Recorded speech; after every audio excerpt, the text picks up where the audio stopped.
हाय मित्रांनो, मी तुमच्यासाठी एक खूप सुंदर अशी कथा घेऊन आली आहे. तर ती नीट लक्ष देऊन ऐका आणि अशाच कथा ऐकण्यासाठी चॅनेलला सबस्क्राईब करा. तर आजची प्रणयकथा अशी आहे की मी तृप्ती.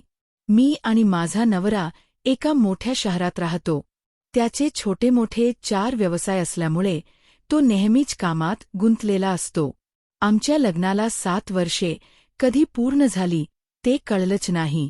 आमचं लग्न घरच्यांच्या पसंतीने झालं. प्रेमविवाह नव्हता.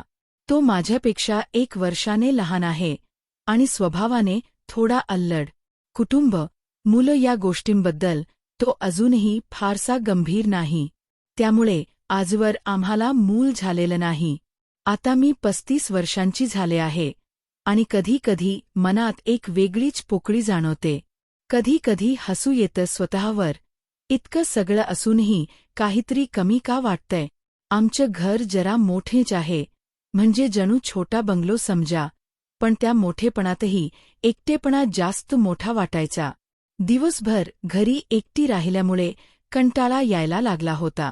मग एके रात्री मी नवऱ्याशी मन मोकळं केलं की माझ्या इतक्या शिक्षणाचा उपयोग काय. मला घरी खूप बोर होत आहे आणि माझी काहीतरी काम करायची खूप इच्छा आहे. नाहीतर मीच स्वतःपासून दूर जाईन कदाचित. तो आधी थोडा शांत राहिला. मग हलकसं हसत म्हणाला, तू ठरवशील ते कर. फक्त स्वतःला हरवू नकोस. त्या वाक्यात काळजी होती की मोकळीक, हे अजूनही कळलं नाही. आमच्या कॉलनीत स्पर्धा परीक्षेची तयारी करणारी काही मुलं होती. त्यांना शिकवण्याचा विचार मी मांडला. सुरुवातीला तो थोडा संकोचला, पण शेवटी तयार झाला. माझे वय 35 झाल्यामुळे परीक्षा द्यायची माझी वयोमर्यादा संपत आली होती. मी केलेल्या तयारीचा इतर विद्यार्थ्यांना तरी उपयोग होईल म्हणून मी हा पर्याय निवडला. पण मनात एक समाधान होतं, मी जे शिकलं ते कुणाच्या तरी उपयोगी पडेल. आमच्या घरी वरच्या मजल्यावर एक मोठा हॉल रिकामाचा असायचा.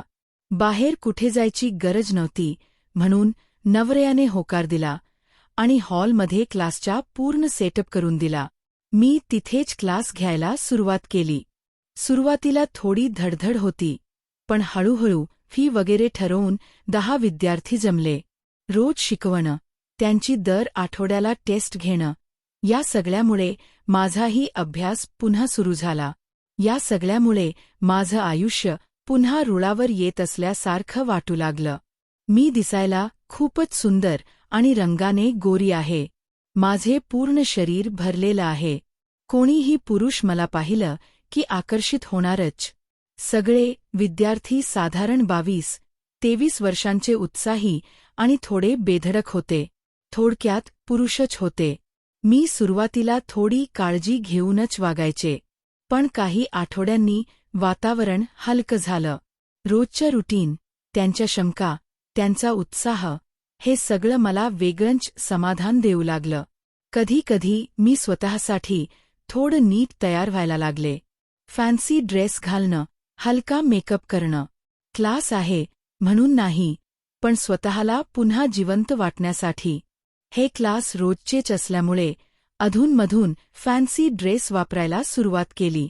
कारण शेवटी ते मी वापरणार तर कुठे ना. काही विद्यार्थी बघायचे टुकूर टुकूर माझ्याकडे.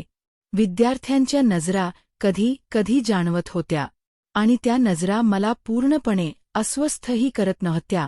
हे मला स्वतःलाच थोडं आश्चर्य वाटायला लागलं. उलट कुठेतरी मनात हलकसं हसू यायचं, अजूनही मी लक्ष वेधून घेऊ शकते. मुलांनी ही मला निरखून पाहिलेले आवडू लागले. त्यात एक मुलगा, यश, हा शेजारी राहणारा एक विद्यार्थी, नेहमी सगळ्यांपेक्षा लवकर यायचा. शांत पण निरीक्षक स्वभावाचा. त्या दिवशी जरा जास्तच गरम होत होते. म्हणून मी लोनेकवाला स्लीवलेस काळ्या रंगाचा टॉप आणि रेड लेगिन्स घातली आणि त्यात आतून लाल रंगाची ब्रा आणि फिकट गुलाबी चड्डी घातली होती. यश त्या दिवशी पण नेहमीप्रमाणे लवकर आला. बाहेर जरा पाऊस होईल असे वातावरण होते. आम्ही इतर विद्यार्थ्यांची वाट पाहत होतो आणि अचानक जोरदार पाऊस सुरू झाला. इतका की बाकी कुणालाच येणं शक्य नव्हतं. मी ग्रुपवर मेसेज करून क्लास रद्द केला. यश तर क्लासमध्येच होता. पाऊस थांबेपर्यंत आपण कालचा टॉपिक डिस्कस करू, काही अडचण आल्यास मला विचार, असे मी त्याला सहज म्हणाले. तो मान हलवून तयार झाला आणि आम्ही डिस्कशन चालू केले. हॉलमध्ये फक्त आम्ही दोघंच होतो. बाहेर मुसळधार पाऊस, आत शांतता. थोडं दमट थोडं थंड असं वातावरण होप. अचानक माझ्या लक्षात आले की मी वाळत टाकलेले कपडे तसेच राहिले. म्हणून मी घाईघाईने खाली जाऊन दोरीवरून कपडे काढले आणि बेडरूममध्ये फॅन खाली पसरले आणि घाईमध्ये वरती हॉलमध्ये आले. पण जिन्यातून वर येताना मनात एक विचित्रसा प्रश्न उमटला. आजचा हा दिवस नेहमीसारखाच राहणार आहे का? की काहीतरी वेगळं घडणार आहे? मी थोडी भिजले होते. यश हॉलमध्ये आहे म्हणून मी तशी चालते वर. माझे थोडे केस पण भिजले होते म्हणून हॉलमध्ये येऊन मी माझे केस मोकळे सोडले. थोडे झटकून क्लिप लावण्यासाठी हात वर केले. स्लीवलेस टॉप असल्यामुळे माझे अंडरआर्म्स यश पुढे उघडे पडले. अचानक माझे लक्ष यशकडे गेले तर तो माझ्याकडेच पाहत होता. सरळ, न लपवता. क्षणभर मला हसू आलं. इतकं स्पष्ट कोण बघतं? पण लगेच मनात एक हलकीशी धडधड सुरू झाली. भिजल्यामुळे मी अजून सेक्सी दिसत होते बहुतेक. आणि मी घातलेला टॉप थोडा पातळ कपड्याचा होता आणि त्यात तो थोडा भिजल्यामुळे मी घातलेली ब्रा रेखीव स्वरूपात स्पष्ट दिसू लागली. आता परत कुठे खाली जाऊन चेंज करू असा विचार आला आणि असाही तिथे फक्त यशच होता.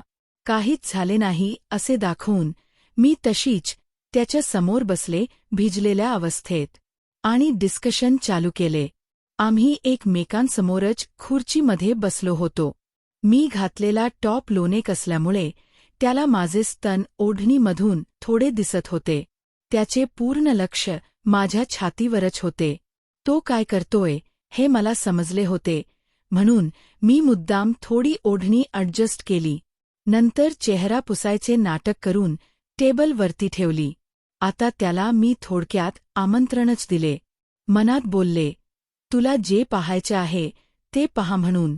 तोही आता माझ्या छातीचे मनमोकळे दर्शन करू लागला. त्याला टॉपिक समजावून सांगता सांगता मी एकदम उठले आणि खूपच थंड हवा येतीये रे, असे म्हणत हॉलचा दरवाजा बंद केला आणि खिडकीच्या दिशेने गेले. अचानक यश मागून जवळ आला आणि मला पकडून माझे स्तन दाबू लागला. क्षणभर सगळं थांबल्यासारखं वाटलं.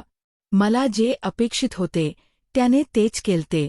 मी पटकन खिडकी बंद केली आणि त्याच्यापासून स्वतःला सोडवायचा प्रयत्न करू लागली. तेवढ्यात त्याने माझ्या मानेवर चुंबनांचा वर्षावच सुरू केला. मला थोडा राग आला आणि बोलले, सोड मला यश, काय करतोयस तू? नालायका, सोड मला बावळटा. म्हणून त्याचा एक हात स्तनवरून बाजूला केला. नंतर त्याने तोच हात माझ्या कंबरे भोवती टाकला आणि काहीच न बोलता बेभानपणे एका हाताने माझे भरगच्च स्तन दाबू लागला आणि दुसऱ्या हात पोटावरून फिरवू लागला. तो काही बोलला नाही. त्याच्या शांततेतच काहीतरी हट्ट होता. मी स्वतःला सोडण्याचा प्रयत्न केला, पण त्या क्षणी मनात एक विचित्र संघर्ष सुरू झाला. हे चुकीचे आहे, पण मला थांबवायचंय का खरंच? क्षणभरात परिस्थिती बदलत गेली. माझा विरोध कमी होत गेला आणि मी स्वतःलाच ओळखू शकत नव्हते. आता मीही त्याच्या स्वाधीन होऊ लागले. ते पाहून त्याने पटकन मला फिरवले आणि समोरून मानेवर आणि छातीवर चुंबन करून लागला. तो मला त्याला वाटेल तिथे किस करत होता. मला काहीच बोलता येत नव्हते. मी एकदम शांत त्याच्या समोर उभी होते. तो हळूच म्हणाला, तुम्ही खूप मस्त दिसता टीचर, आणि आज तर खूपच सेक्सी दिसत आहात, असे म्हणत त्याने त्याचा टी शर्ट काढला आणि मला कंबरे भोवती हात घालून ओठांवर किस करू लागला. मी शांत उभी राहिले. बाहेर पाऊस अजूनही सुरू होता, पण आत काहीतरी वेगळंच घडत होतं.